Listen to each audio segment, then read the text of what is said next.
I replaced my sister and married her fiancé, who suddenly became blind. After marriage, we got along very well. He always thought that my sister was the one accompanying him, and therefore treated me with delicacy and tenderness, deep and affectionate. If everything had gone smoothly, this lifetime should have been a smooth sailing journey and passed by quietly. Until one day, the man who was supposed to be blind for a lifetime suddenly regained his sight. The first time I saw William was at a private nursing home. The luxurious hospital room was about 100 square meters, with no scent of typical hospital antiseptics, only a trace of high-quality sandalwood fragrance. However, what filled the room was the mismatched, intense, and tumultuous symphony. It made one feel as if they were in the surging waves of wind and waves, with even the heart beating rapidly. In the corner of the ward, a man sat under the window, dressed in loose striped patient clothes, his eyes lowered, submerged in the dim shadows of his eyelashes, as cold as ice, yet transparent like water. The music was deafening, making the physician who brought me in have to bend down and speak by the fair ear. The man in front of me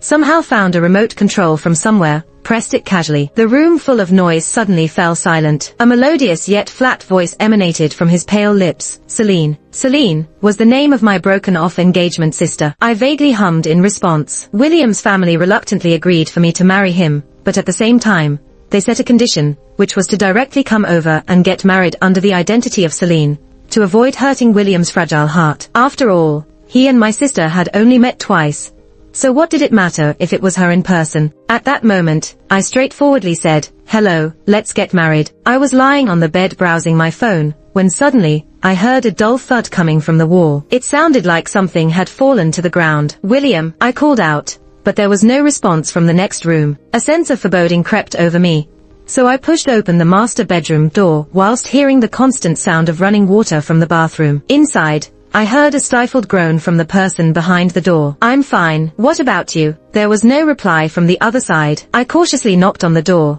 "Don't worry. I won't look if it's not convenient for you." After a while, I heard a low grunt from William behind the door. With his permission, I entered, and saw him sitting by the edge of the bathtub, a slight blood stain on his forehead, his shirt completely soaked and sticking transparently to his body, with wet shorts on as well. I glanced quickly, then averted my eyes, helping him up from the floor. I spilled the shower gel, he murmured absent-mindedly, treading on the slippery tiles. Only then did I understand how he got the injury on his forehead. "Any other injuries?" I asked with a measured concern. William quickly brushed off, "I'm fine, thank you." But through the semi-transparent fabric on his shoulders, I still saw a big red bruise on his back. "Your back is injured too. Let me take a look," I offered. "No need, really," he insisted. He was being too stubborn, which made me a bit impatient. I pressed his shoulders with both hands firmly. "Listen to me. If your arm is also severely injured, it will affect your use of crutches." Maybe my assertiveness worked, for William surprisingly stayed still, letting me gently peel off his soaked shirt, revealing a swollen right shoulder and arm from the fall. Without hesitating, I went downstairs to get the first aid kit, applying some Chinese medicine oil with a heated cotton swab on the injuries and giving a simple massage. During the process, the warm breath kept spraying on his neck and back. Even though he was a man, the position made William's fair complexion blush with a hint of embarrassment and desire. As if someone had adorned him with a light coat of blush from the corner of his eyes to his temples, with a faint sense of shame, he tried to make a small talk. "Celine, have you, studied nursing? Call me Floria." "Floria, your technique seems quite skilled." I laughed. "I used to do it for my mom when she occasionally overworked herself and strained her muscles." "Overworked?" he responded with a subtle inquiry, which made me realize my mistake. So I quickly covered up. "Oh, you know, people who work in offices tend to have muscle strain issues." William did not press further, sitting quietly in the bathtub, enduring my care. As I finished the massage, sweating all over, he thanked me softly before I left. I must say, this new son-in-law of the Johnsons was peculiar in a charming way, as I surprisingly found myself in a good mood after a day of fuss.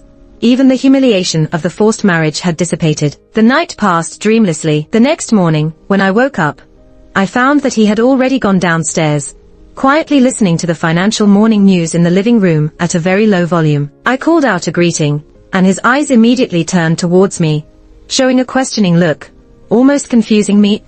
Can you see me?" "Just a faint outline." As I went downstairs, the man took my hand and led me to stand by the window facing the sunlight. "As long as you stand in the light, I can see your silhouette. So, you're not completely invisible either." He didn't speak, but gently pulled multiple layers of sheer curtains over my eyes. In my world, it's more like seeing through a blurry curtain that blocks the details. How does it feel? Behind the blurry veil, William was smiling at me, his lips curled with a smile. I was about to find words to describe it when the front door suddenly opened. Outside stood my father in a suit and my sister in a Chanel suit, with some relatives of the Whites behind them. The scene of the two dear people standing together left everyone in astonishment. I quickly pushed William aside. Dad, what are you doing here? Mom has arranged for a return banquet. We're here to take you back for the feast. Now? Hearing the hesitation in my tone, my little sister smiled faintly. Yes, it's the third day of the return to the family. Didn't you know, sis? Of course, I didn't. After all, your birth mother informed everyone except the main protagonist. Before I could retort, William had turned his gaze towards my sister, his eyes calm and deep. Who are you? Celine was stunned. Me. I am her sister. Oh, I haven't heard about you. William replied indifferently, but then held my hand. But your voices are quite similar. My sister felt a bit awkward. Oh, really?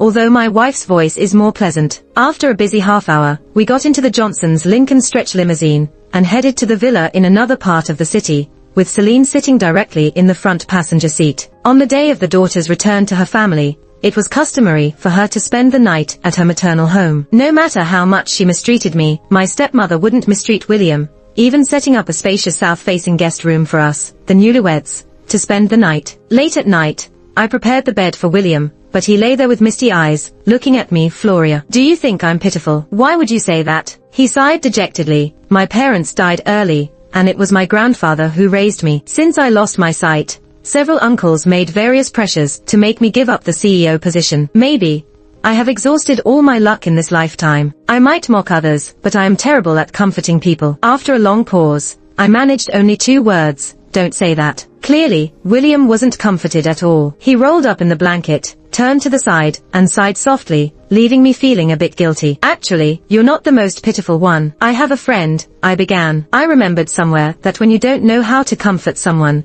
tell them a more miserable story, and they'll naturally feel less miserable. So I sat on the edge of the bed and continued. Let's say my friend's father hooked up with a rich woman in town, who couldn't bear it, so she committed suicide by drinking poison. She had to live with her father, surviving under the cruel stepmother. Do you know a stepmother? It's that kind of person who is outwardly kind, but venomous behind doors. She was just like that to my friend, seemingly friendly, but withholding even a piece of meat from her. As I spoke, my eyes slightly dampened. Besides, because of the stepmother's own daughter, she could never stand out and had to be discreet, so that everyone would praise the other child. So, having a mother is different from being motherless, like a weed. It had been a while since Simone loved me, so I had forgotten how it felt to be loved. Tears unexpectedly slid from my eyes, and as I discreetly wiped them away, I cleared my throat. Hey, William, are you still listening? There was no response from the bed. When I checked, he had closed his eyes, breathing evenly. He had fallen asleep unnoticed. Truly, there is no genuine empathy in this world. The next morning,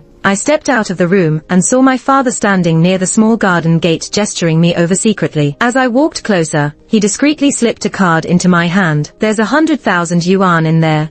Take it as your dowry. My father, once a well-known handsome man in the village, was now in his 50s, looking as handsome and sophisticated as ever, a definite demeanor of an upper-class person. As I took the money, my heart remained unaffected. Thank you, Dad. My dad just gave me some money, but the next moment he hesitated. How about this? You leave your dowry with me and I'll keep it for you. It's just a small sum of money, barely enough for the Johnsons to go on a trip, and he has to hide it, afraid of giving my stepmother a handle to hold over him. I've been used to this for many years. No need. I'll take it myself. He seemed to want to say something more, looking embarrassed and hesitant. I waved my hand and walked towards the deep end of the garden. My stepmother was in her silk morning gown, taking care of her precious orchids not far away. Seeing me walking towards her with a plain face, she was in a good mood. Good morning, Floria. I was a bit annoyed. Aunt, when are you going to fulfill the promise you made to me earlier? It's not urgent. What do you mean it's not urgent? My stepmother put down the watering can with a subtle smile. Floria, you're already married.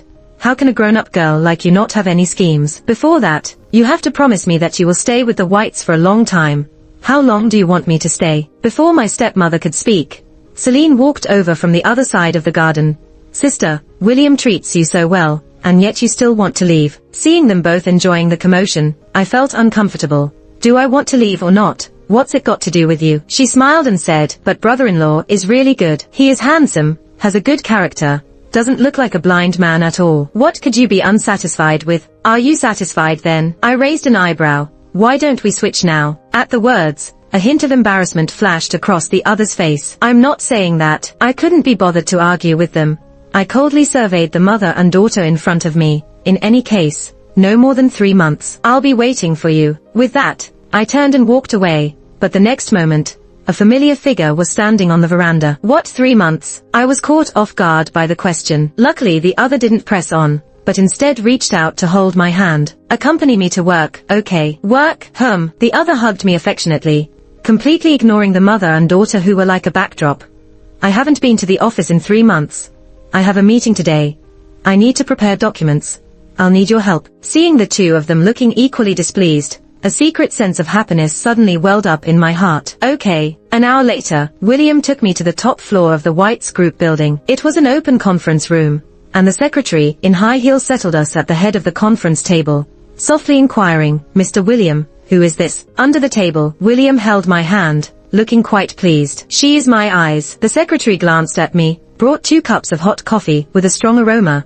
I touched it and almost spilled it. It's too hot, isn't it? I glanced at the secretary, who remained composed, and pushed the 2 cups of coffee further away. Time passed by, 1 minute at a time. William raised his wrist and then reflexively put it down again. I quickly said, it's almost 2 o'clock. Is everyone here? Despite having notified the meeting in advance and requested all department managers and directors to attend the meeting for a unified performance review, the conference room at the moment had only a few people. The secretary's tone was indifferent. Not yet. After a while, William nodded. He didn't seem anxious at all, tapping his fingers lightly on the table. Floria, can you help me draft an email and send it to the work group? Now? Yes, now. I didn't know what he was thinking, so I took the laptop in front of me and started typing. Dear colleagues, due to my visual impairment, I had a breakthrough last month after consulting with the hospital, and there has been significant progress. I was shocked as I typed. Is it true? Keep going. Consider the fact that the cause of the disease is a lesion in the visual area. I have already scheduled surgery recently, with an 85% chance of regaining my eyesight. At that time, there will be significant personnel changes in the company. Please be informed. After finishing my message, the man in front of me picked up the cup on the table and drank it in one gulp, even though the coffee was still too hot. But he gulped it down without even wrinkling his brow. He was a tough guy. Looking around, not only was the secretary's face pale, but the others in the meeting room were also looking at each other, hesitant to speak. William then announced that the meeting had begun. One by one, the senior executives took the stage for their speeches, and the atmosphere was very tense. Obviously, these people have not completely undermined his confidence. In no time, several middle-aged men and women sneaked into the conference room, and I even saw his uncle among them. William didn't mind. Starting now, record the time each director and senior executive arrives. You can also go to the finance department for handover. I must say, I was shocked by the ruthless side of William that he showed. I thought he was a wolf, but as soon as he left the office building, he suddenly collapsed on my shoulder. I feel a bit dizzy. Using discomfort as an excuse, he almost pressed half of his weight on me, resting his beautiful face on my shoulder, looking somewhat weak. I touched his cheek. So, should we go home now? No. The man on my shoulder struggled slightly, his tone a bit stubborn. They didn't use the bridal chamber I designated, and I don't like it. Then, should we go to my place? William never refused me, and this time was no exception. So, I brought him to my small rental house. It was very narrow, and as soon as we entered, he bumped into a cabinet. Did you hurt yourself? Seeing the other in pain and losing control of his expression, I quickly pretended to hit the cabinet. It's all because of this lousy cabinet. Bad cabinet. Bad cabinet. Just like my mom used to do to me whenever I bumped into something when I was a child. Unexpectedly, the man in front of me stopped. The next moment, he suddenly extended his arm and hugged me tightly. He hugged me so tightly that I couldn't even catch my breath, feeling self-reproach, embarrassment, and despair creeping to the extreme. Promise me, don't leave, okay? At first, I didn't understand what he meant until he repeated it several times. Only then did I realize he was asking me not to divorce him. I hesitated. Being with him for a lifetime like this also seemed nice, but the overwhelming sense of guilt in my heart made it impossible for me to give a definite answer. But he thought I was rejecting him, his rose-colored lips moving as if containing the morning dew. I'll undergo surgery for you. Please don't leave me, okay? Facing his reddened and misty eyes, I swallowed hard. What surgery? Just that minimally invasive surgery. I thought you made that up. How could I make that up? William lifted my hand, gently pressing his hot cheek against it. I had a CT scan some time ago, and the tumor has already shrunk. The doctor said there's an 85% chance of regaining my eyesight. Is that true? At his words, I couldn't tell if I was surprised or happy.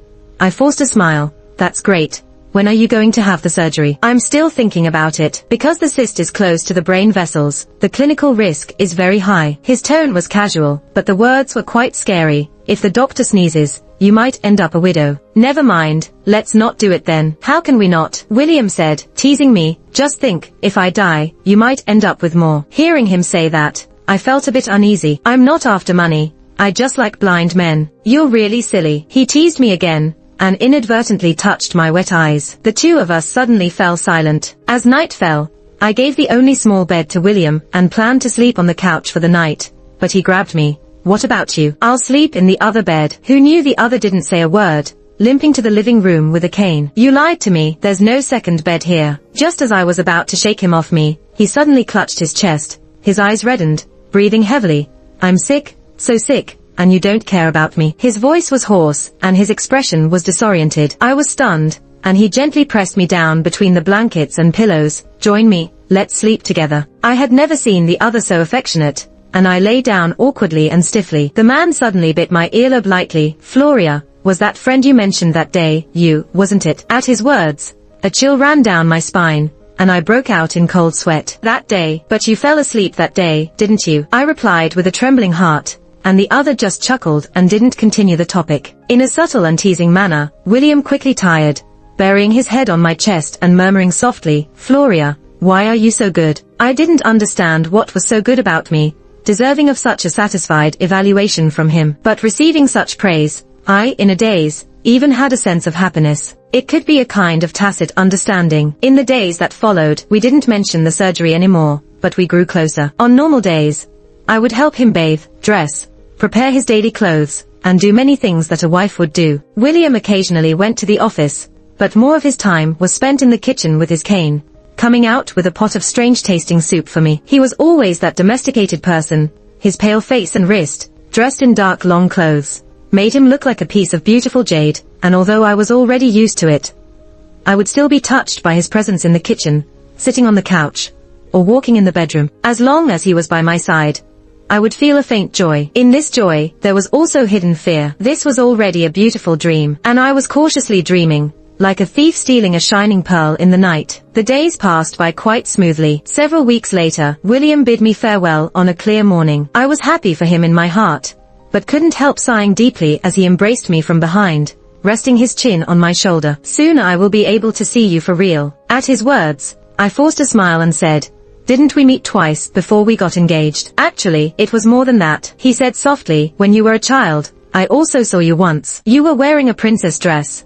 A very cute little girl. Is that so? I smiled on the surface, but bitterness rose in my heart. I knew he was talking about my sister. Feeling dispirited, I changed the subject. When are you leaving? Later, William said coolly, his cool fingers exploring my face. But first, let me take you to a place. After that, he took me to a jewelry exhibition hall, which covered an area of over 2,000 square meters. The largest auction-style club in the city. I stored some things here. As we chatted, a staff member took out a velvet tray from one of the multiple secure safes in the storage room, filled with dazzling and transparent colored gems, emitting a pure glow even in the dim light. He picked up the tray and placed the colored gems around my chest, saying, this is a collection I have been putting together for years, with a total value exceeding 8 figures. Given that the Whites made their fortune in jewelry, this extravagance was quite normal. But wearing a villa around your neck might be a bit excessive, isn't it? With a graceful smile on his lips, he teased, so, what kind of necklace do you want? Surprised, I asked, for me. He tilted his head and said, with a mix of tenderness and certainty, of course, we've been married for so long, and I haven't given you a decent gift yet. Besides, this was originally prepared for my future wife. Looking down at the slender fingers that were arranging the necklace for me, I felt unworthy to marry such a wonderful person, and the day he regained his sight would also be the end for us. like returning borrowed time. Mixed emotions churned within me. There was a moment when I even wished he could stay blind. Sensing my emotions, William suddenly hugged me from behind, saying, "Floria, if you're really scared, I can skip the surgery." At that moment, I thought about many things. In the end, I whispered, "Go ahead. Take back your life. Don't be like me." As he embraced me, the man lightly kissed my cheek and draped the string of colored gems around my neck, leading me to stand under the bright spot of light. "Please stand in the light," he said. He stood in the dim corner afterward, silently admiring for a long time. Truly beautiful. William wanted to invite me to leave with him, but I refused. I wanted to wait for him to open his eyes. If he realized I wasn't Celine, I might just bleed out on the operating table. So I promised that once he got off the plane, I would go pick him up at the airport. There were also a few people he trusted accompanying him for the surgery, so I didn't have to worry too much. On the first day abroad, William called me for a long transoceanic call. According to his companions, the surgery was successful, but he still needed to be observed in a sterile room for several hours. They asked me not to rush. Finally, a week later, I received a call asking me to go to the airport to pick someone up. It's hard to describe how I felt at that moment. It was like there was a little bird in my chest. It was like I was the little bird. Even when I received a call from my stepmother, I didn't feel angry. I even felt a bit warm and familiar. On the call, she said everything had been arranged, and asked me to go to the airport lobby to get something she promised me, my mother's ashes. Before dying, my mother's last wish was not to be placed in the ancestral tomb at home, but my grandmother said it would affect the feng shui, and insisted her tomb remained there until today. Although I didn't understand why she was at the same airport, I couldn't suppress the excitement in my heart and hurriedly dressed up, grabbed my bag, and headed to the airport. The White's assistant gave me the flight schedule, and I hurriedly arrived at the lobby, only to see a familiar young man, surrounded by a group of people, walking briskly towards me from the gate. The next second, his gaze swept over, like a beam of light illuminating a white magnolia, clear and noble. However, before I could speak, my stepmother stopped me not far away, holding a half-foot square box in her hand, blocking me with the words, "Don't go. Your sister has already gone to pick him up. The Johnsons are unfathomable. It's hard to imagine." I was shocked and angry. "No, I want to go. Don't make a scene." My stepmother handed me the small box in her hand impatiently. "These are your mother's ashes. I spent a great deal to redeem them from the ancestral hall of your hometown. Decide for yourself, is the man more important, or your mother?" What kind of a choice was this? Unknowingly, tears streamed down my face. "How can you do this to me? What did I do? Weren't these your own choices?" My stepmother poked at my heart, word by word. "Moreover, what status did you use to introduce yourself to him, saying you married him under false pretenses? Or did you hijack your sister's fate for your mother's sake?" With no words to respond, I felt heartbroken. As the man in the middle, surrounded by people, approached, there was also a beautiful and elegant young lady accompanying him. They were so beautiful and well-matched in appearance, education, and background, which was worlds apart from me. I didn't know what to say. The scene before me quickly blurred, and in the extremely blurred background, William, who had been sitting in the chair, had already left without a word. Thief, robber, and swindler. These were the nicknames the housemaids used to call me in private. When I was a child, it was just picking up the beef Celine left on the table, or secretly touching her branded princess dress. They would whisper that I was stealing, thinking I couldn't hear them. They even reported to my stepmother in secret. Little did they know, a child's hearing was the sharpest. I was already 25. My mother didn't love me, because the man didn't love her, so she abandoned me. My father didn't love me either. He only loved the woman who could provide him with a luxurious upper social life, and their delicate and selfish little daughter. As for me, I was never chosen, not even once. Except for now, this moment. William was so close, quietly watching me wipe away my tears. His fingers moved slightly, but didn't show more. I cried for a while, feeling meaningless to cry alone. We sat face to face, feeling somewhat estranged and restrained, until I spoke first. "Have your eyes not been healed? Don't you know that the condition can fluctuate?" Holding the coffee cup, he spoke calmly. "Maybe today you're blind, tomorrow you're fine, who knows?" After a moment of silence, I asked softly, "What about Celine and the others?" The man's face darkened at the mention of that name. Seeing his reluctance to discuss it, I didn't press further. I opened the small refrigerator in the living room and found some frozen dumpling filling inside, which made me a bit happy. "It's almost lunchtime. Should I make dumplings for you?" "Okay," he replied. As I began defrosting the hard filling, with the windows open for ventilation, and facing a full-length mirror, I looked down while making the dumplings. When I glanced up unintentionally, I saw William, who had been sitting in the chair, now standing behind me. In the sunlight, the man reached out with his slender fingers, secretly touching my fluttering hair. I immediately turned around, unintentionally coating William with flour. "You're not blind." But before I could finish my sentence, he firmly held my face and kissed me without hesitation. It was my first kiss. After the kiss, I was left bewildered by the rush of emotions. "You tricked me. You tricked me too." William smiled, his long fingers sliding over my lips, silent and ambiguous. "We're even now. How could you?" The next moment, William suddenly embraced me, his nose wandering on my face. "I can't do this. But what about your deception and disappearance? Floria, don't forget the sin you committed against me." Unconsciously, he pressed me onto the couch, and another kiss was about to burst out. Like squeezing a ripe orange, one touch, and the alluring juice would flow out. As I tried to defend myself, I was relentlessly squeezed by him. This relentless judgment could have been a bit more holy. It wasn't until I shook my head in resistance that William stopped, one hand supporting himself above me, basking in the warm winter sunlight, his skin seemingly glowing. "Tell me, what is your true reason for marrying me?" Fearful that he might continue, I cautiously explained the whole situation. "So, it's to move the tomb for your mother." He chuckled after a long while. "Well, at least it's not for someone else." Hesitantly, I asked, "Have you forgiven me now?" The man looked at me for a moment before calmly saying, "Not yet. From now on, I will ensure you fulfill all the duties of a wife, one by one." He seemed to enjoy playing this game. He asked me to patiently lead him as before, take care of him intimately, even so meticulously as to bathe him, holding my once snow-white towel, wiping his jade-like skin. And as I wiped him, I would be caught off guard and pulled into the water by him. I had never heard any symphony more spectacular than life's trials and tribulations. And this night of charm and passion was enough to make my throat quiver, almost drowning in it. Life was desolate, and beautiful dreams were hard to find. Nobody knew that two people abandoned by the whole world were tightly intertwined on this night. A few days later, William and I went to get our marriage certificate. There were no flowers, no suits, and no friends or relatives present. He had booked a top-floor table at the best hotel for us to enjoy a quiet and pleasant candlelit dinner, accompanied by the soothing sound of Debussy's Clair de Lune, marking the beginning of another beautiful chapter. After dinner, we didn't go back to that villa, but moved to another honeymoon suite. It was a spacious flat that he had originally chosen, suitable for a family of 4 without being too spacious or cramped. I found that I really liked his choice. Once we started living together, everything felt harmonious like before. Although he was busy lately, he still made time to come home and have meals and take walks with me. During his leisure time, I would occasionally visit his company and accompany him in the office. The previous secretary was no longer there, replaced by a few young assistants, all of whom were friendly and careful in their attitudes. However, I overheard their whispered discussions. They were saying that William had been conducting layoffs and business reorganizations,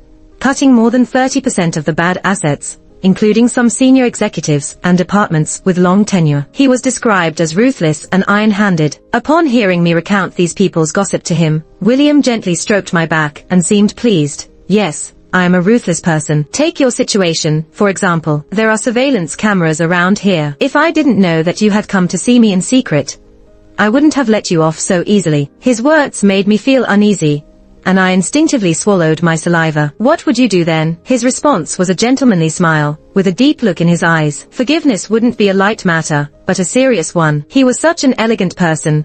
I must have misunderstood him. 3 months into our marriage, the Johnsons were suddenly exposed by the mainstream media for a bribery scandal, causing their stocks to plummet by 20 points. This incident had nothing to do with me, but my father started calling me again. Regardless of whether I answered or not, he kept calling me with different numbers every day, showing great persistence. Seeing me ignore his call several times, William calmly responded, "Just answer it. What are you afraid of?" I hesitated. Everyone could see that he wasn't calling me. He was clearly calling him. "So, if I answer, will it not involve you?" The other person smiled slightly.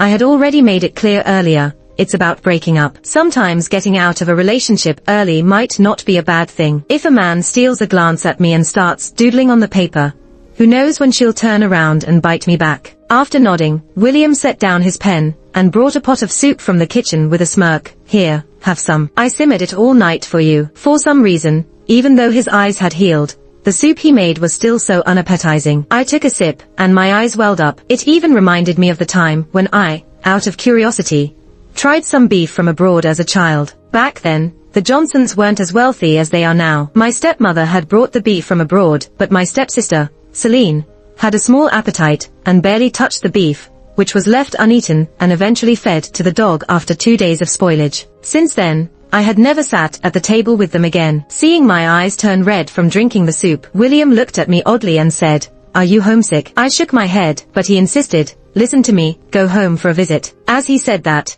he reached out and gently touched my head. "I don't want them to keep bothering you. It's better to end things." After much deliberation, I answered my father's call, and he was overjoyed. In the afternoon, the Johnsons personally sent a car to pick me up, organizing a small family banquet in a grand manner. As I entered the living room, I saw my stepmother and stepsister seated at the head of the table, and I suddenly felt hesitant. Upon seeing this, William patted the seat next to him and gestured, "Come over, sit next to me." But as soon as I sat down, my stepmother knocked over a glass. Seeing everyone inexplicably staring at her, she awkwardly smiled and said, "It slipped." The table was filled with delicious dishes, but everyone had different thoughts on their minds, as no one even touched their chopsticks. William picked up a bowl of shrimp and peeled them himself, quickly filling a whole bowl. My father sighed and said, "William, you know about the situation. Let's eat first." William shook his head. "Let's finish eating first before discussing anything." With his casual rejection, my father was at a loss,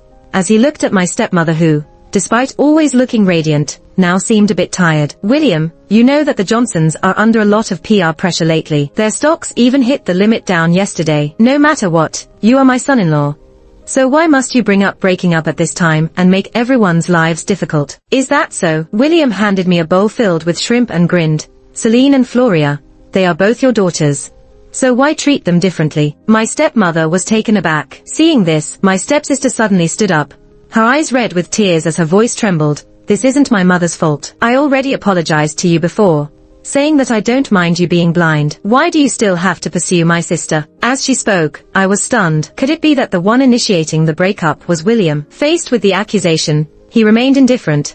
"I didn't have to break things off initially, but you all deceived me, proposed a divorce, and finally forced away the person I love. Isn't that too much?" Although his voice was gentle, it carried a weight of authority. My father murmured something, but didn't say anything significant, while my stepmother looked at me coldly, saying, playing hard to get, "This was all Floria's idea. Since she was a child, she's always coveted her sister's things." In response, I lifted my head, which had been silent all along, and said, "Aunt, you've completely twisted the truth. Are you picking on me because I don't have a mother?" "A mother?" My stepmother coldly replied. "Then you should ask her why she left her child unattended to go take pills." The atmosphere immediately tensed up. My father tried to mediate. "William, even if you marry someone else, you are still a Johnson's son-in-law. Your mother has had some financial issues recently, needing a guarantor. We are all family, so please help out." William turned to me and asked, "Should I act as a guarantor? Do you agree?" Seeing my stepmother losing her composure, he said, asking for help. "Why should I ask her? She is my wife, so it's only natural to ask for her opinion." He spread his hands, implying that my support would depend on her forgiveness. As soon as he finished speaking, I rubbed my eyes and felt tears welling up. Seeing this, my stepmother thought I was crying and sneered, "Every time something happens, you put on a pitiful look." "There's no need to look. He's not your father." I threw the napkin from my lap onto the table, saying coldly, "A man who abandons his wife and daughter for his own enjoyment isn't worthy of being my father." I had never spoken harshly like this before, leaving everyone speechless. William nodded. "Then, that's a refusal." "Floria." As we walked away hand in hand, my father called out anxiously, "What do you mean he's not your father? Didn't I raise you? How can you be so heartless?" "Yes, I am heartless," I said coldly, "and the $100,000 you gave me were used to move my mother's grave. You can consider it as if we had never existed as mother and daughter." "Floria." I was too tired to argue with him, so I just pulled the person next to me, saying, "I won't give you any more chances to abandon me. This time, I'm the one leaving you." As we reached the garden exit, Celine caught up to us, calling out, "William, William." Not sure what she had left to say, I held on to the person next to me. "What's wrong?" She bowed repeatedly, tears streaming down her face. "I just wanted to apologize to you all." Seeing our lack of response, she trembled as she apologized. "No matter what, I still hope that, based on our childhood friendship, you can help the Johnsons get through this difficult time." At her words, I looked at the silent man beside me. Seeing that he didn't immediately refuse, Celine spoke softly, Do you remember when we were young and danced at the ball? You invited me to dance while I wore a purple princess dress. When I was a child, I used to wear princess dresses. The memories he mentioned were actually true. I suddenly remembered that when we first arrived at the Johnsons, my dad tried to be a good father by buying identical princess dresses for both me and Celine, except for the color. However, my stepmother didn't like me being too flashy, and it eventually led to Celine crying and insisting on taking both dresses, leaving me with none. Thinking about this, I pinched William's palm, and he immediately looked down at me. "So, what color dress were you wearing?" he asked. Thinking back to my childhood when I mostly wore jeans, I answered honestly, "Blue." "Oh, I see," William said, as if having a sudden realization.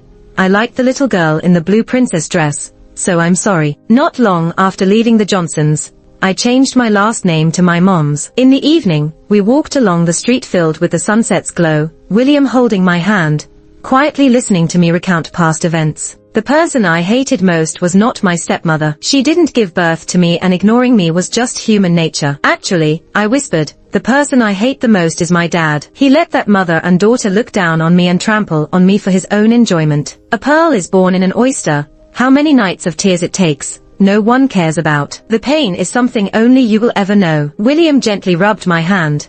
"Don't think too much about irrelevant people, you have me now." As we walked hand in hand for a while, he suddenly put his arm around my shoulder. Looking up, I subconsciously glanced up, only to see a giant billboard ahead on the pedestrian street. On it was a spinning, colorful mannequin wearing a dazzling necklace around its neck, with a pendant resembling the profile of a woman's face, made up of various colored gems, shining and priceless. The name of the necklace was labeled on the screen, "The White's Collection Colorful Eye.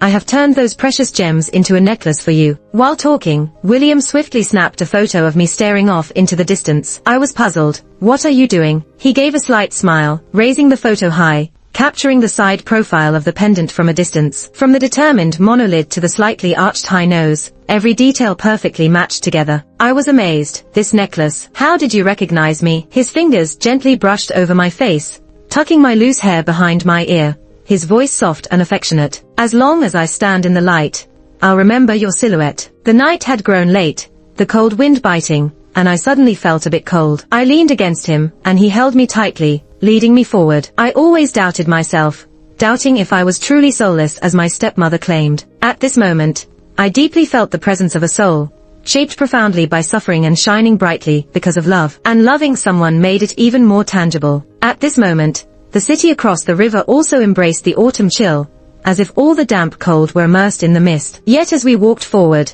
a warmth unexpectedly blossomed in my chest. Finally, I broke free from the haze, chasing after a handful of moonlight pouring down in the wind.